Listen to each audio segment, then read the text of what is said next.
Yeah, it's Raphael with they're up there on the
come to a lot of these, but we need more people.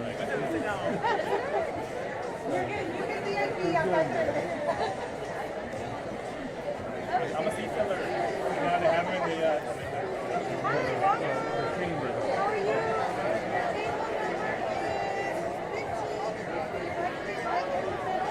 Let me go see where else is supposed to sit. Very nice to meet you.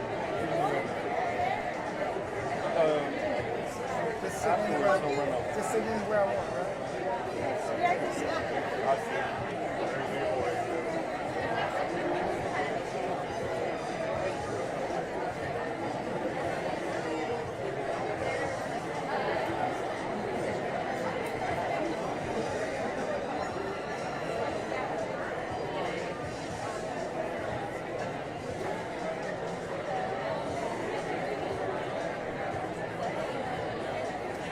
So many people here already. I'm so glad I wore these shoes. If I would have worn my other heels that I was gonna wear, I would have been dying. Hi, welcome.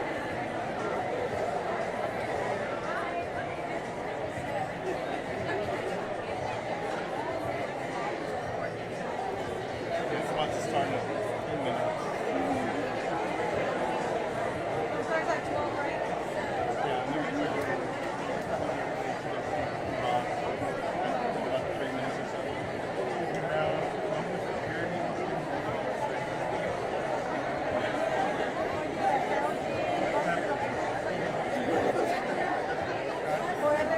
Hi, good morning. How are you?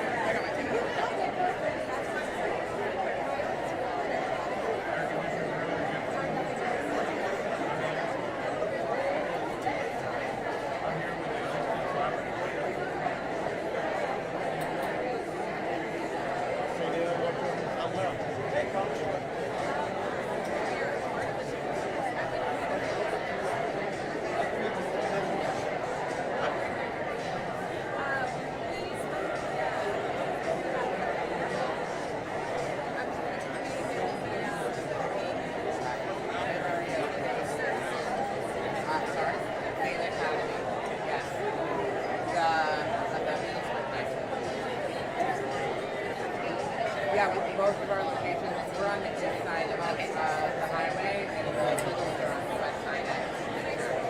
So we're in the really colorful building on the east side. Oh, really?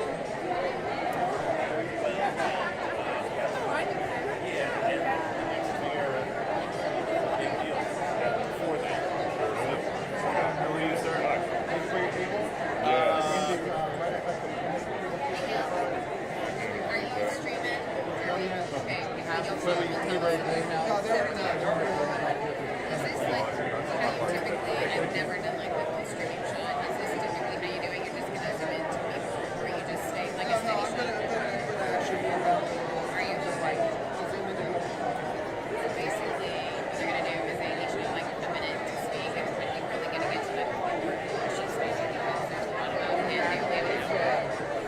So they're gonna go like they'll start here this quarter, and then they're gonna change it.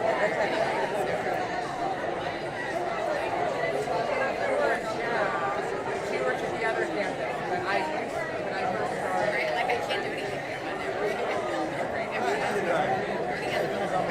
oh, we still have one, you went, okay. You're gonna be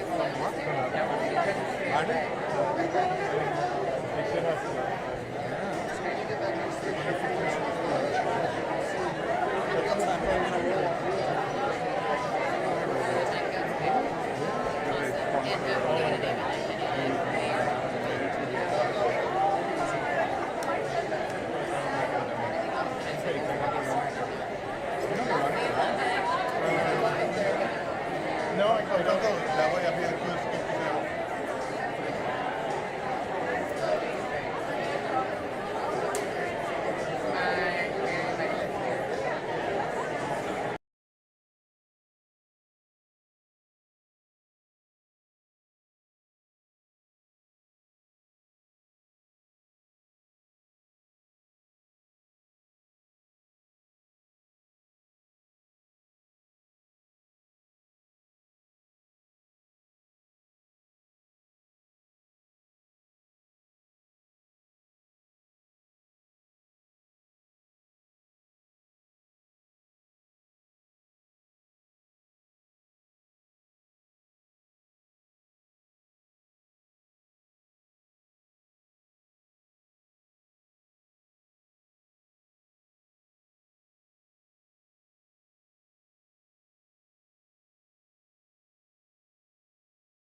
Well, welcome to the Houston East End Chamber of Commerce 2023 East End Mayoral Panel Discussion. We are honored to have so many people here in the room today. May I please have you stand while Sally K. James, Associate Vice Chancellor and Continuing in Professional Development at Siena Center College, deliver the invocation, followed by the Pledge of Allegiance, led by Richard Zintek, Senior Director of Public Affairs at Union Pacific.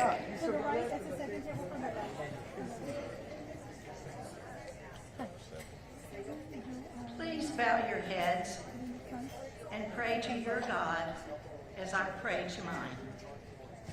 Loving Shepherd, we come before you in love, honor, and praise. We come to you this day to gain insights and wisdom. Please bless those from whom we will learn today, and who have a fervent desire to serve our community as mayor. You, our Lord and our Master, and we ask that you bless this food and those who prepared it for our nourishment. We came to you to gain strength and direction as we ponder the possibilities for the future of our community.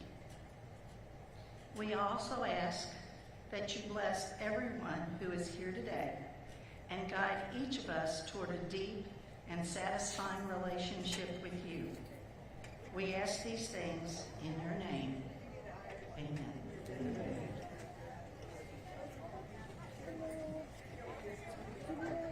Please remain standing for the pledge.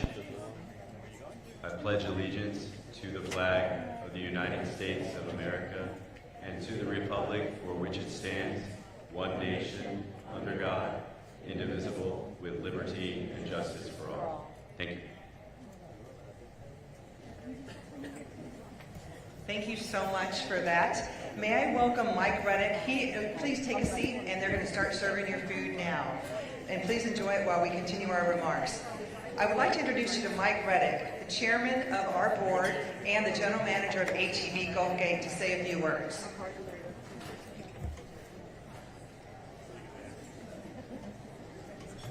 Good morning, folks.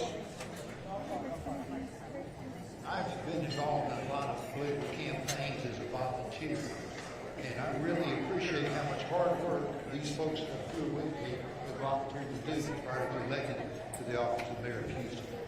Thank you so much for joining us today, folks, for this important discussion. Can I have all past and current board members, ambassadors, and committee members please stand and be recognized?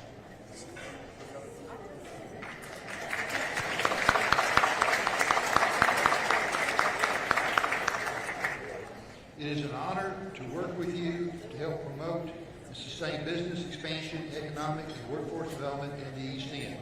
As you enjoy your meal, I wanted to introduce you to our platinum sponsor to this event, of whom we are so grateful, Mr. Raymond Gutierrez.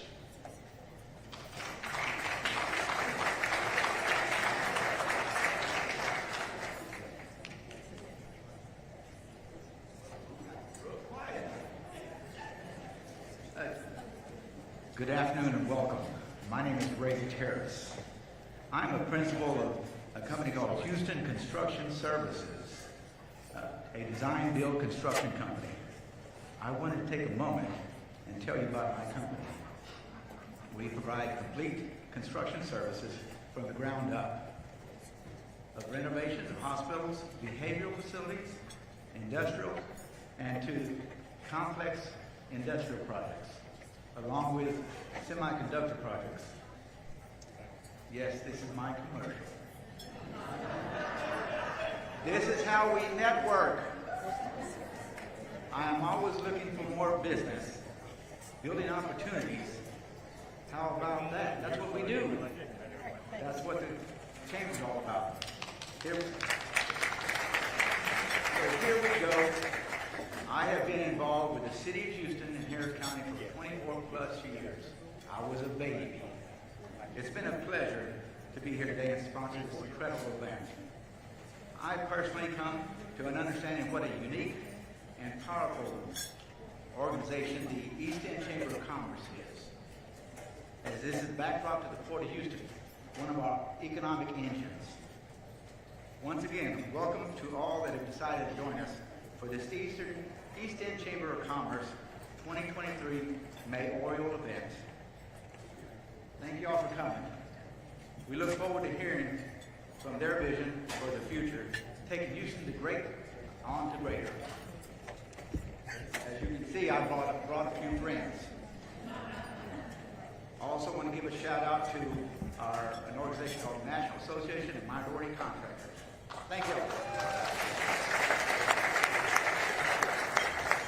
Thank you, Ray. Today would not be possible without sponsors like you, so thank you so much.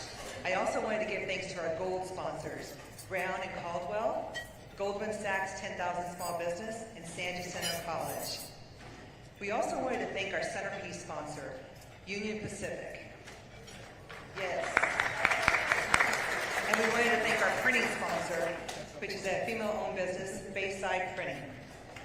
A complete list of all of our sponsors, including our silver sponsors and our booth sponsors, which will close at 1:30, are listed in your program. Please make sure that you take your program with you, and remember to support those companies who are helping us put on programs like this.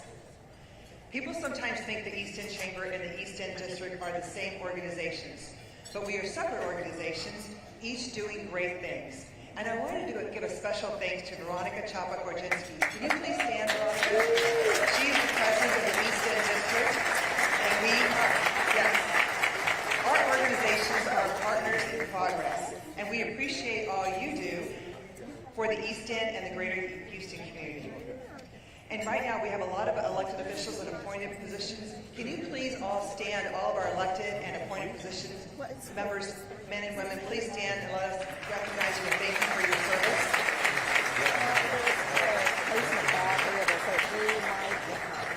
We also have Dr. Lauren Blanchard, the University of Houston Downtown President, and Dr. Brenda Hellier, the Chancellor of San Jacinto College. It's very important that they're here and that they have their tables here because workforce development and partnerships like theirs are very important to our region.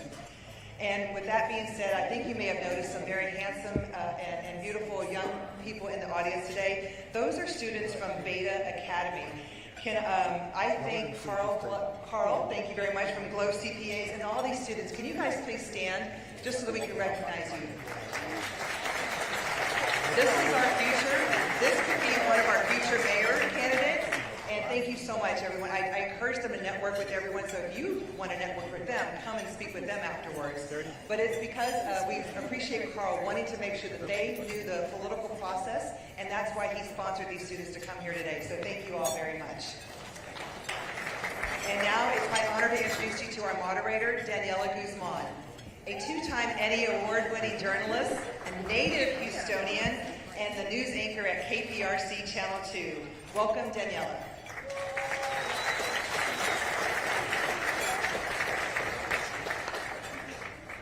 Our timekeeper is right here, everyone.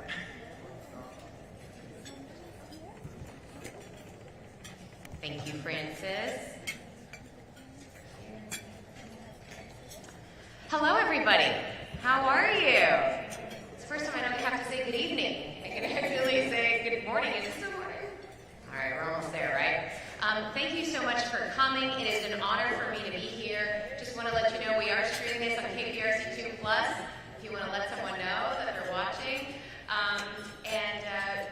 It's so important that you're here. And it just tells these candidates and it tells us that you care about the great city of Houston and that you care about our community here in the East End. You can clap. We do have a pretty awesome city, don't we?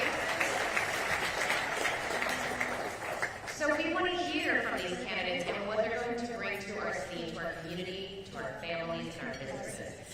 So there are some rules, and our candidates are going to have 1 minute to answer these questions, and then just like soccer, there are yellow cards and red cards, but they're not, as we would normally see them. We have a timekeeper here, and so when you see that yellow card, that means you have about 15 seconds to wrap up. When you see that red card, that means wrap it up pretty quickly, or my producer would get in your ear and get very upset with you, as they do with us sometimes when we go over. Okay, as you enjoy your lunch, which by the way looks fantastic, so does that cheesecake,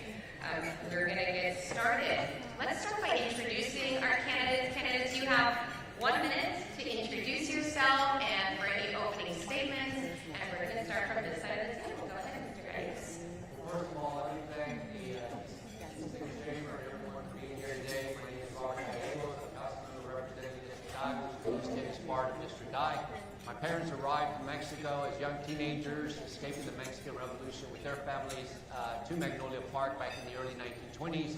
They got married, they raised seven children. I'm the youngest of the 7. I was born, raised, and I still live in the East End. I'm proud to have represented District I for the last 10 years with 2 mayors.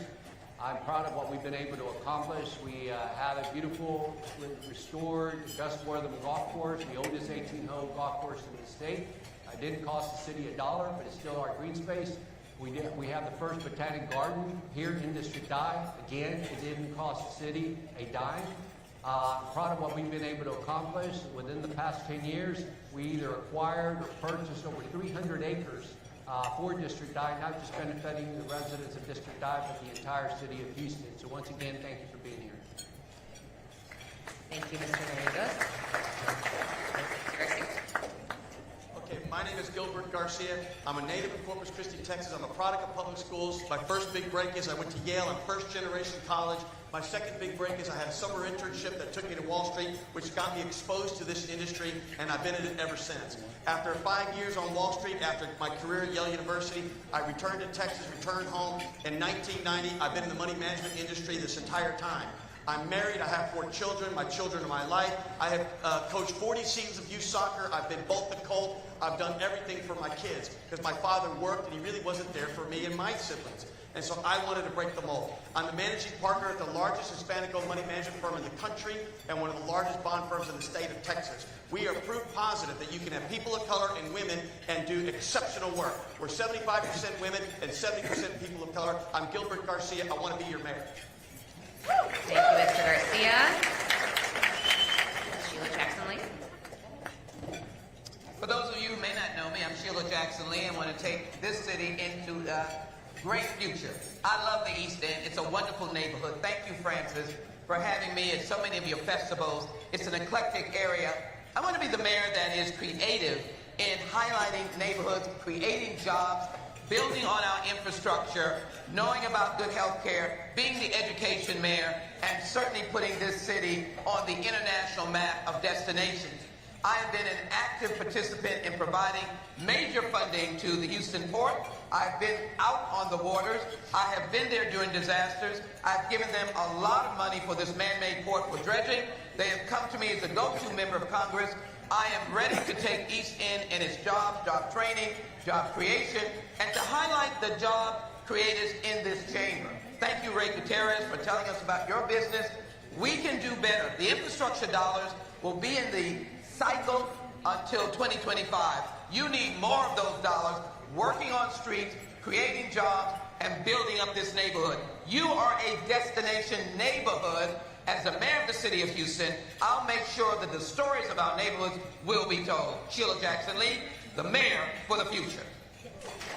Thank you. Mr. Lee Kaplan. I'm Lee Kaplan. I'm from the private sector. I'm running for mayor. This is a job that requires people who act with confidence, accountability, and integrity. It's a great city. We cannot afford to exclude anyone. I've talked to thousands of people along the way in my career as a trial lawyer and in my campaign. And I have figured out, as a trial lawyer and a campaigner, you've got to concentrate on what is most important. And what people have identified to me as their needs are crime and public safety, infrastructure, meaning both drainage and congestion, picking up the garbage across the city, and finally permitting, so that people can buy housing. Those are the most important things, and the mayor has to hire the people who are best at handling those tasks. So I'm Lee Kaplan. Thank you. Thank you, Mr. Kaplan. John Whitmire. And I'm John Whitmire. I've been a public servant my entire adult life. In 1972, I was working my way through the University of Houston like so many of you, and I wanted to make a difference. While my friends were going to fraternities and ball games, I knocked doors and got elected to the legislature with Ben Reyes, Mickey Leland, Sofroni, and other great legislative leaders. In the 1980s, I represented East End as your senator. It was a very rewarding experience. I met civic, political, chamber leaders that want to make a difference. Through my friendship with Senator Gallegos, I was at the Gallegos Elementary ribbon cutting. I could go on and on the activities and the difference that we can make in the East End. But ladies and gentlemen, we have a great city, great people, but we have expectations from City Hall that are not being met. I look forward to discussing my vision and how I know we can make a difference. Thank you. Thank you, Mr. Whitmire. We're going to get started with some of the questions that are important to this community and to our city. And we're going to begin talking a little bit about the petrochemical industry, which directly impacts the East End as well as the city of Houston. We'll start with Mr. Whitmire and then go down the line for this one. We'll change out the order. And the question is, Houston's petrochemical industry is a major contributor to economic prosperity of the city and of the state. And it provides some of the highest paying jobs for many of Houston's residents. As mayor, how will you support the continued growth and success of Houston's petrochemical industry?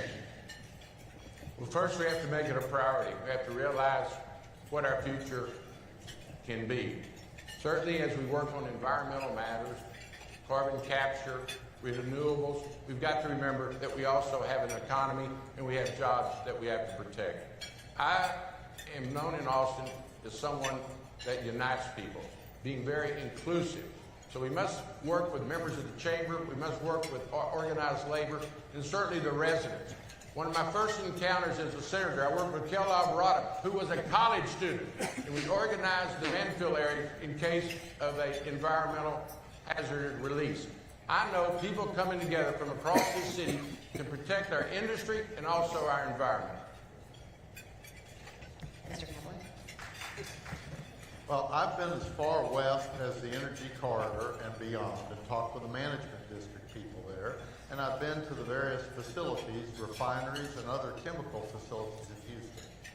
I think the private sector knows what their duties are.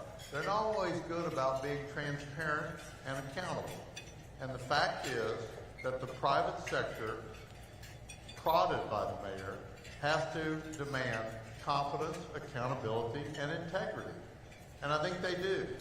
And they're looking for new ways to do things. The profit motive is a strong incentive, and law enforcement is another.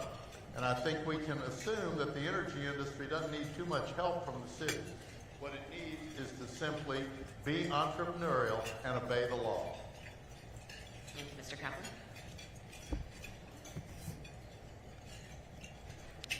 During the BP oil spill, I came down from Washington and was part of and located at BP's command site as we were watching the impact and the scientists and the business operators of BP working to stymie or stop the oil spill. I was there with then all of the cabinet secretaries from transportation to interior to energy trying to deal with that. I know the vigorous aspect of the importance of the energy industry. I come out of the private sector, practice energy law. I know the business, I can speak the language. I work bipartisan. I know that we can do environment and renewables at the same time. As it relates to the port, as I told you, I've been at the cutting edge of providing dredging dollars, for the port over the years. I've been out and seen the crisis after the various hurricanes, and we got PPP dollars for all of those port companies that needed it. I know the business, I'm here to support it, but I'm also here to work in the environment as well. Thank you. Go ahead, Mr. Garcia.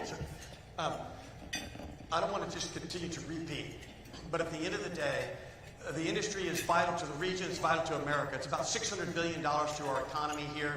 Nationally, we have about 27 to 30 refineries. About 42% of all the oil comes really through here and through Houston and the port. I would let them continue to do what they're doing because I think they do it well. Clearly, we need to hold them accountable for any environmental issues, and we need to start working more aggressively to transition to the future, which is more green-related energy, as well as the city can do more in building codes to start migrating even some of our office buildings, public office buildings, and so forth, into more green-related technology. Thank you. I've represented the port for the past 10 years, and the only refinery that we have actually in the city of Houston along the port is Valero. And Valero has been a good partner in regards to Manchester. But as the next mayor, what I want to do is work with all the municipalities along the port, Pasadena, La Porte, Baytown, Deer Park, to make sure that we all work together. Also working with San Jacinto College and the Houston Community College to make sure that we have good paying jobs that are going to be there at the refineries. But with that said, I also want to make sure that we do have air monitors, so that way we can make sure that the air quality in the East End, in our communities, is clean and up to par. I know that the federal government recently, we received a grant in regards to air monitors. I've worked with Commissioner Adrian Garcia to place an air monitor at Hartman Park in Manchester, and as the next mayor, I will continue doing that as well. Thank you. Thank you, Mr. Gallegos. This next question, we're going to talk a little bit about infrastructure. So we're going to start with Mr. Kaplan and then go down the line as well. So the East End District has advocated and collaborated over the last 6 years to bring millions of dollars of new investments in the sidewalks, street repaving, street repairs, and now grade separation. So what is the commitment to continue these investments in the East End? There's two questions here. And will there continue to be a prioritizing of the East End's complete community's efforts? Yes. My campaign headquarters is at 3302 Canal, and I have already waited 30 minutes for several trains. I can't believe that after all this time, no one from the federal government has managed to give us money for overpasses. That's just unbelievable. It was that way 25 years ago, it still is. So there's a commitment. Sidewalks are important, lighting is important, but it is absolutely unacceptable that you can't get anywhere in the East End without risking a 30-minute train blockage. I know that because I've tried to come to some campaign events later in the afternoon and had to detour around several times just to get there. That's unacceptable. And the federal dollars we get should go to that. I've talked at length with the rep from the Union Pacific because I left him a phone call the other day, which he graciously returned, and said, we're working on that. You know, we can't do underpasses, most likely, because of plumes, but we can do overpasses. So that's something we need to pay attention to. Thank you, Mr. Kaplan. Go ahead. Lee.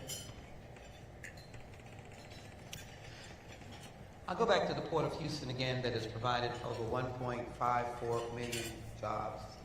The tax commitment and revenue generating out of the port are billions of dollars. I was glad to be with the Secretary of Transportation providing another grant. I will certainly enthusiastically support complete communities. And again, it is the question of asking, putting the plan forward. I'm glad that Union Pacific is here. I've worked with them extensively on the many problems that still exist dealing with the railroads. And so what a city will do is put together a plan with a sitting council member, our council members, the Planning Commission, to be able to put forward a CIP plan, the potential of overpass, the continued rebuild of the streets. As I said, East End is a destination neighborhood. Build it up economically for jobs, but also build it up as it relates to being an entertainment center. And so the combination of an entertainment center and a housing mecca, it's going to be a neighborhood on the move if I'm mayor of the city of Houston. First, complete communities are a fantastic idea. The segregating 10 entities, 10 neighborhoods, whether it's second ward, third ward, whether it's Fort Bend, et cetera, is a great idea. And I know 10 million sort of seeded it, et cetera. But in my view, I really haven't seen the follow-through, and I really haven't seen a lot of the activity or a lot of the things that have been talked about implemented. And if I'm wrong, I stand corrected. But at the end of the day, until you get a funding mechanism for those complete communities, you're going to continue to have essentially great input, but not a lot of follow-through. And I'm not so sure it's been as additive as East End Chambers, Super Neighborhood Groups, and all the other activities that are out there. So I don't mean to be the only downer on this table. But at the end of the day, talking is great, sharing information is great, but we need a lot more action now. The East End is the oldest part of the city here in the city of Houston. We have the oldest infrastructure in the city of Houston. Born and raised here in the East End as a council member for the last 10 years, I've been focusing on new streets, new sidewalks. We were able to receive the RAISE grant from the federal government. That's over $26 million. It's going to do Telephone Road from Lawndale all the way to 610. I was able to expand the Harrisburg TERS. They're going to redo Telephone Road from Lawndale to Lockwood. The Gulf Gate Church, we expanded that as well. They're going to do 610 all the way to Reveille.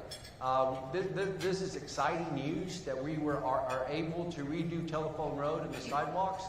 These are things that I've been working on for the last 10 years here in the city of Houston. We were also able to do Winkler Road. If y'all recall, Winkler Road had a whole bunch of potholes. That has been resurfaced. We got new sidewalks on that street as well. So as the next mayor, I will work with these entities, the TERS, to make sure that we have the money at the table so we can do these projects. Mr. Whitmire. Infrastructure challenges is one of the reasons I'm in this race. Great cities can do better with their streets and their sidewalks and their water supply. Great cities do not boil water for 2 days this spring, leaving thousands of children being unsupervised because their mothers did not have noticed that there would be no school the next day. What we must do is have more collaboration. We've got to work from the city perspective closer with the county. In 2023, we did not have the luxury of having 2 park systems, 2 library systems, 2 animal shelters, neither of which works well. I know for a fact if we all sit down at the table, look and see what TERS and management districts can assume more responsibility. We must also have better cooperation with Austin. Because of the bad relationship between the city and the state of Texas and the county and the state of Texas, we're not getting our city resources that we're entitled to from Austin. Harvey funding can be restored if we sit down at the table and bring people together. We pay the taxes and we're entitled to those resources returned to Houston. Well, we all know that Houston is a booming city. People are moving to Houston from all over the country, all over the world. And there are so many great business opportunities here, but it's also so important to support our small businesses and our businesses that are already here in Houston and in the East End specifically. So let's talk a little bit about workforce development. We see hiring signs everywhere. What are your plans as mayor for job readiness and workforce development? What are your thoughts, and how will you specifically address the issue of job readiness as mayor? We're going to start with Sheila Jackson-Lee. Delighted. One of the reasons why Amazon chose the Virginia area was that the colleges in that area specifically redesigned their programmatic academic focuses on what Amazon might have needed. As I plan to be an education mayor, I'm excited about the multiple of institutions in our city. Houston Community College, Lone Star, the Southeast Campus on HCC, St. Thomas, Houston Baptist that has a new name, University of Houston, Downtown Central Campus, Victoria, Texas Southern University, St. Thomas. As the mayor, I will work with these institutions, and then a lot of training union programs, apprentice programs. We will gather a workforce training task force that begins to look at the modern day jobs. I mentioned the port, I mentioned the Army Corps of Engineers, just reminded of $250 million I helped bring about for dredging. I'm delighted that the RAISE Act was mentioned. Please, folks, remember that it's federal dollars. More can come. And frankly, in working with the state, it can be done. All of us can work with the state can work with us. Thank you. I'm an eternal optimist, but nevertheless, I look at data, and the data respectfully suggests otherwise, which is companies are leaving many places, high tax areas, whether it's California and other areas, and they're moving to Texas. But they're going to Dallas, they're going to San Antonio, they're going to other cities. And when you look at the region, the population growth is going to the suburbs, whether it's Pearland, whether it's Missouri City, whether it's Humble, whether it's Katy. Houston, for the first time, is not growing. And we should look at that and be very concerned for the future. And that is why, if you talk about workforce, first, we got to support the new superintendent at HISD. He is there. He's the new superintendent. We should visit with him immediately. I would do so. We need to find out, what does he view success to be? And we should be part of that dialogue, and then we should get to success as fast as possible so we can get local control. Because it's the kids that we need to educate that are the workforce of the future, and I would focus on bringing more trades into the schools. Thank you. HISD, 62% of the student body at HISD is Hispanic. Unfortunately, not everyone is going to be going to college. So I'm proud of the East End Management District, working with TXRX and also the East End Maker Hub that's there on navigation. They are providing the skills for those that do not go to college. We need to make sure that we do the training and we provide this information and the training in regards to the crafts, manufacturing, and what have you there at the East End Maker Hub. I was there with Mayor Turner when we did the groundbreaking, and I was there with Mayor Turner when we did the ribbon cutting. So as the next mayor, I also want to work with the Southeast Community College, San Jacinto College, and continue to work with the East End Management District and the East End Maker Hub to make sure that we continue to provide these technical skills for those that do not go to college. Mr. Whitmer. You create opportunity and jobs, and I'm excited about what we passed this spring, the entertainment district for downtown. The city brought me legislation which will freeze the state sales tax receipts for 3 miles in every direction of George Brown. We will receive any growth, and it'll be plowed back in to downtown Houston, the entertainment district, 3 miles in every direction, even including the arts and theater. But for the East End, it's going to bring a complete transformation. We will enlarge the George Brown. There will be an additional hotel, retail shops, green space after 45 and 59 goes underground. Several acres of green space for concerts and opportunities. There will be an east side entrance to the George Brown. It will completely give opportunity in jobs and retail business to the east side. So I'm excited. In fact, I invite the chamber to do an entire luncheon and look at the design work that will be revealed in September. It's exciting. Well, we've identified the problem, but there's not really a solution that comes from the city. It comes from the people. How many of you think that HCC has 20,000 students? 30,000? Anybody have an idea? It's a staggering amount. It's 60,000 students every year. That's where our workforce is being trained. Not just by Rice and U of H and TSU, our Lone Star, but it's all about learning work and life skills. That's what the city can affect. Many of the other universities or private universities are supported by the state, but the city can do something about HCC. That's the most important venue for us to create life skills and work skills for the people who are already here. And if they have jobs, the word will get out that this is a good place to live and work, and will reverse the downward trend in our population. Thank you, Mr. Kaplan. Let's talk about a little bit transportation here. This is more of an open-ended question, but tell us your vision for transportation that is safe, that is efficient, that is affordable, non-disruptive to the neighborhoods and businesses, easy to navigate, and friendly to environment and Houstonians' health. Mr. Garcia. Well, I was chairman of Metro under Anise Parker, and I inherited a Metro that was very challenging. There were lawsuits, they couldn't pay their bills, there was no transparency, and I could continue. And what did we do? We rolled up our sleeves, we made a list of all the things that we needed to do. We put the check registry online on the internet immediately, right in 2010. The city just did that. We put all the information, all the board meetings, all the committee meetings, everything online on the internet for the public to see. We redesigned the bus network for the first time in 100 years, because it was the same bus network from the trolley car days. And we did it with over a year of input from the community. We finally got the full funding grant agreement, thank you Sheila Jackson-Lee, and we ended up expanding light rail from 7 to 22 miles. And we did it from the moment we got it on time and under budget. I am a very pro-transit person.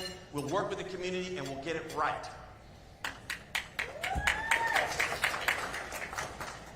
When I was president of the super neighborhood, Eastwood Lawndale Wayside Super Neighborhood, Metro was wanting to bring the Green Line into the East End, and they were looking at a 10-block massive overpass. We organized, we fought Metro for 5 years.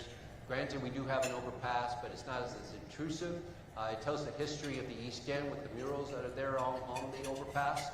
It's well lit.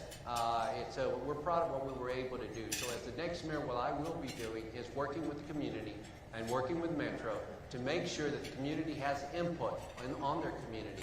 We just recently went to the Metro board meeting with Eastwood residents. Metro is wanting to build an overpass there on Lockwood, which would have destroyed the character of Eastwood, which is one of our oldest neighborhoods. We went to the Metro board meeting. We said that this is not what we wanted, so they agreed to do an underpass just for the BRT. But what's important is that underpass will also provide access for emergency vehicles in case of a fire or someone's needing an ambulance.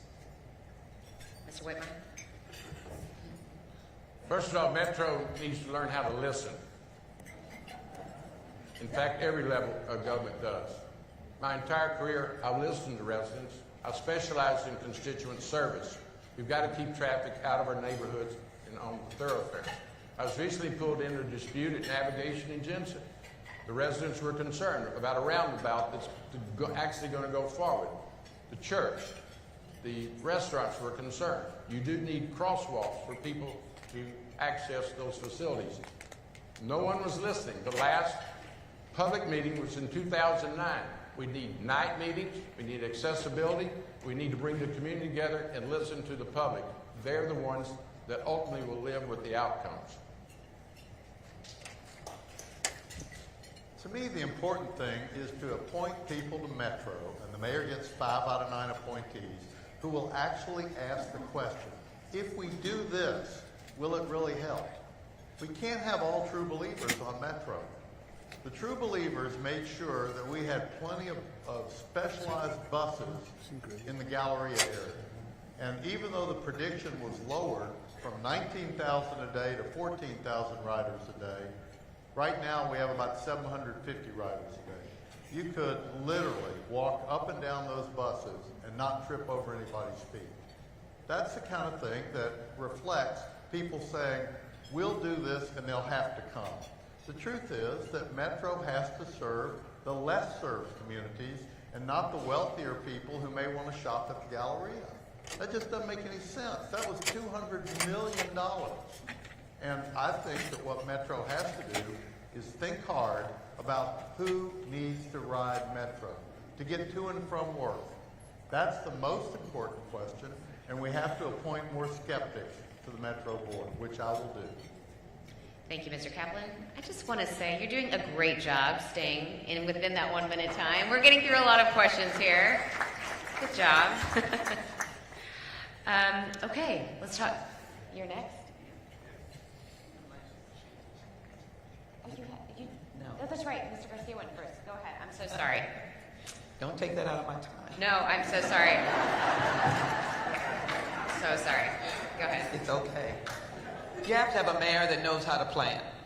It took me a decade to fight on the floor of the House to be able to get that full funding agreement, and I was a leader on bringing $900 million here for Metro. That's Jumpstart Metro. I believe Metro is one of the strongest agencies, and guess what? They listen to the mayor. The mayor appoints them.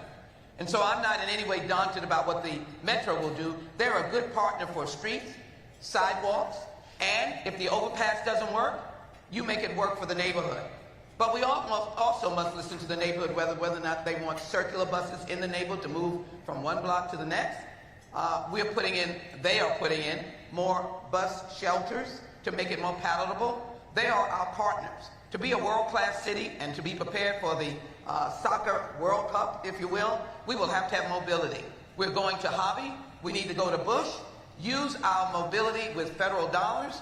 We're getting ready to put more dollars in Southeast Houston and work with our colleges, which includes San Jacinto College as well. Thank you. A little bit about our historical neighborhoods here. The East End has many older homes. Many individuals and families with limited incomes are paying 50% or more of their incomes in rent or living in homes that are hazardous to families. Is it desirable to keep historical neighborhoods as our Houston legacy and yet provide for new development? What is your position on affordable housing and the preservation of existing housing? Mr. Gallegos. As a council member, I did support conservation districts. Unfortunately, Magnolia Park was not one of those neighborhoods initially. I spoke with the mayor and I said, Mayor, we need to include Magnolia Park into the conservation district. Granted, what's going to happen is the planning department is going to come to Magnolia Park, they're going to present the conservation district, ask the residents what they would like to preserve, what would they like to protect in regards to their homes, because we're losing our housing stock here in the East End. So therefore, the neighborhood will decide if they choose to be part of the conservation district.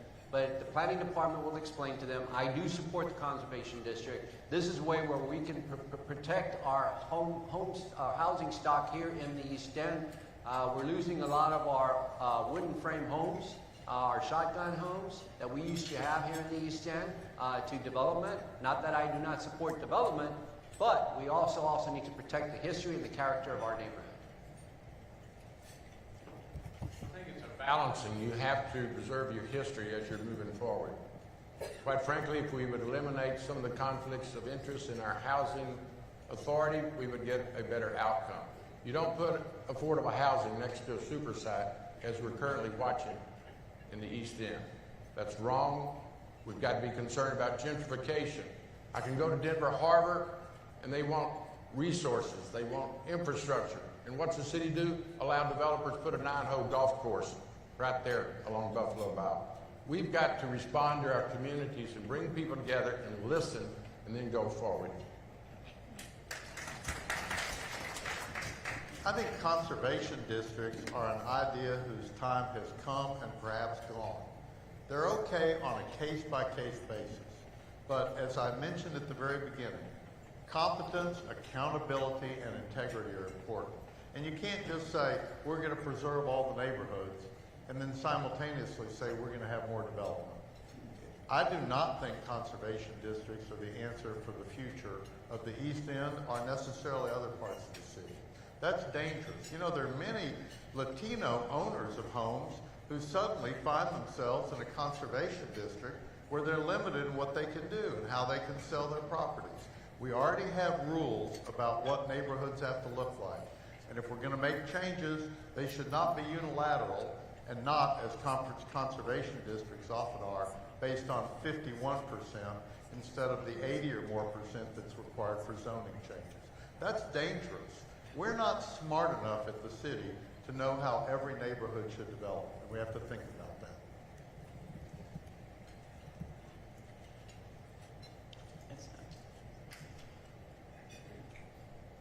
You're next, yes? I'm happy to repeat the question, by the way, if you need it. Would you like me to? I can. Okay. For anybody. I'm a big supporter of conservation districts. Again, it's about planning. It's about a mayor that leads, takes the city into the future. In this neighborhood, development can occur. It's the type of development that should occur. I'm looking at the revenue that is generated by the port, 439 billion in the state and 900+ billion across the nation. The port can be a good neighbor. Believe it or not, the port can collaborate in helping to build housing even for its employees. Has anyone approached the port to even think about that and the revenues that they gain? In addition, we're still a partner to the Housing and Urban Development. Who knows the federal government better than I do? GLO can do more. They're here in the room. I know they know that I've worked with them. I'd like Commissioner to rethink her ideas about where that $4 billion that we designated for Harris County and Houston. I believe that we can have communities, we can have development, and we can preserve our older housing. I'm looking at plans to do so. As the mayor for the future, I will do so.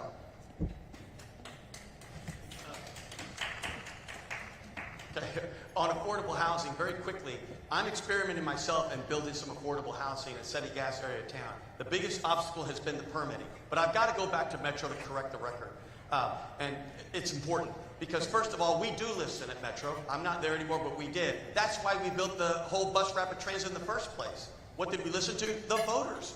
The voters voted for transit on that project Being mayor doesn't mean to be a dictator and overrule the will of the voters. It means to implement the will of the voters. And that's what we did. And it's not for people who live there. It's for the workers who live farther west. And if we can get transit right to get them to transit centers, and then they can go to work. We can't help that the pandemic shut down a lot of workers there. We can't help that people don't feel safe shopping in that area anymore, but it will come back. And the most important thing of all, people have been depriving Metro of the resources it should have had from the get-go.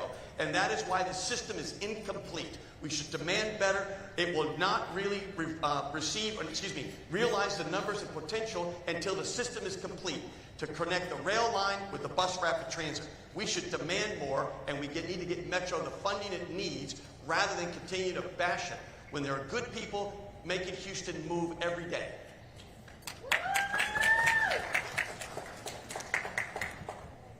Francis, do we have time for another question? Yes? Okay. I know we talked a little bit about infrastructure, and we're going to talk a little bit more about one of the top concerns for specifically the East End community, which is port expansion and railroad blocking. And with that, I want to ask, once Project 11, the deepening and widening of the Houston Ship Channel, is complete, we expect to see an increase in business with more trucks on the roads. So what are your plans to prepare the roads, railroad crossings in the community in anticipation for the increased traffic? We'll begin with you, Mr. Whitmer. Well, first of all, we have to talk about it. You're not going to fix a problem in government unless you recognize that you have a problem. So I think we, once again, have to bring all the stakeholders together, certainly with our county partners, and certainly the state of Texas. Listen, I know from the day that I'm in office, if I'm fortunate to get there, I can repair the damage between Houston and Austin. We had a $32 billion surplus at the state due to oil prices and increase in sales tax. Other communities, other major cities got their share. Houston, leadership, and Austin do not talk. They do not sit down at the table. They don't like each other. I don't care whether you like someone or not. If they control the purse strings, you've got to sit down and talk with them. County, likewise. So if we'll come together, look at our mobility needs, get our share of state resources through tech stock, work with the county not to duplicate services, I know we can do better. We can't afford not to. Whether you get along with someone or not at the election period, you leave the politics out in the hall, sit down and represent your constituents. And that's how we'll solve so many of the problems that we're discussing today. The starting point is our own representatives. Really, we know what the problems are, but we've got legislators in Houston who are so proud that we don't have any property taxes, or that we have less of them. We know what Houston needs. They know what Houston needs. And our hollering about it hadn't done us much good. I mean, let's face it. There are voters out there who think that Houston is overfed, overpaid, and should be ignored. It's going to be up to the mayors to do the job, because I don't believe the legislature has the least bit of interest in taking care of us.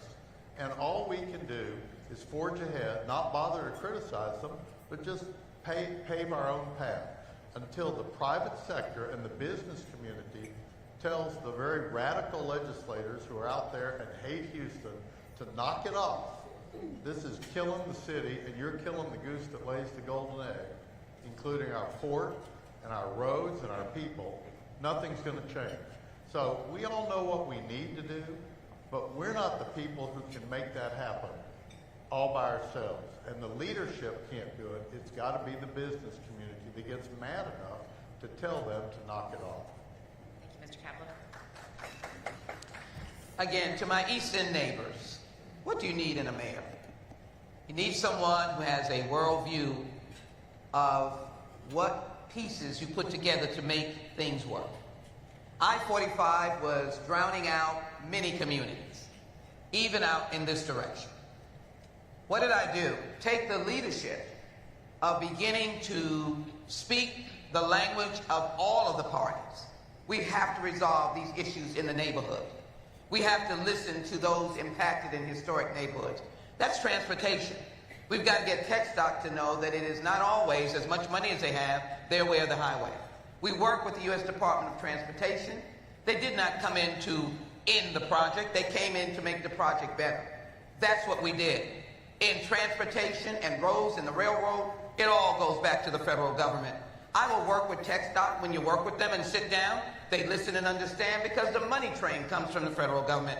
And as well, they know that they want to get the job done.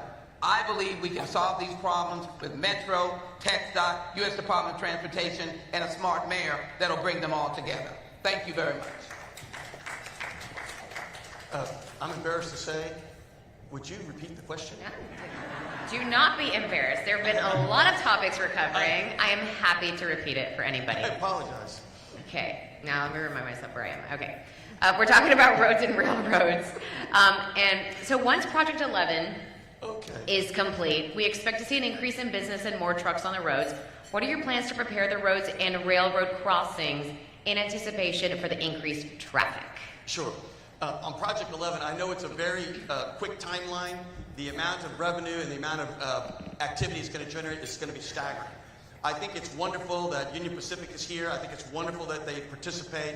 I've known Richard a long time. I know they've identified roughly 25 crossings that need to be priority crossings, but it's time for action. It's time to get together to figure out what can we do because, as Lee said, and I totally agree, it's just unacceptable to be at a railroad crossing for 30 minutes, an hour, hour and a half. It wouldn't be happening if it were in other neighborhoods, so it shouldn't be happening here. One more thing, that bus rapid transit system, that was an Uptown project. It was paid for and designed by Uptown, paid for by Uptown TERS. It was partially funded by TxDOT and partially funded by HGAC. I just think people need to know more of the information before they bring judgment. Thank you. It's not anticipated, it's happening. The trains are longer. There's more freight on those trains of containers. They're blocking our crossings. I went to Washington, D.C. last year with Commissioner Rodney Ellis. We opposed the merger of Canada Pacific Railroad with Kansas City. They say it would not impact the East End, but there's 8 more trains that will be coming on a daily basis into the Houston area. I also worked with the mayor's office. We were able to be part of the smart city technology where we have monitors now at certain intersections of crossings where we're monitoring Union Pacific and other railroads that are blocking these crossings. We now know how long those trains are there. Believe it or not, residents were complaining there on Lockwood that a train was there for 7 hours. Can you imagine living next to the railroad track with the bells sounding ding, ding, ding, ding, ding for 7 hours? So now we have that technology. We also have a camera at Fire Station 18, so that way they don't get stopped when they're going to a call. They have a TV monitor in their station, and we're going to expand that to other fire stations as well. Thank you, Mr. Gallegos. I think that's all we have time for today. I want to thank all our candidates. A round of applause, please, for all of our candidates. I'm sure we'll be hearing much more of them in the coming weeks and months, and I want to thank you for being an incredible audience. Thank you very much. And I'm going to ask Francis. Oh, well, thank you very much. Appreciate it. Thank you. See you tonight.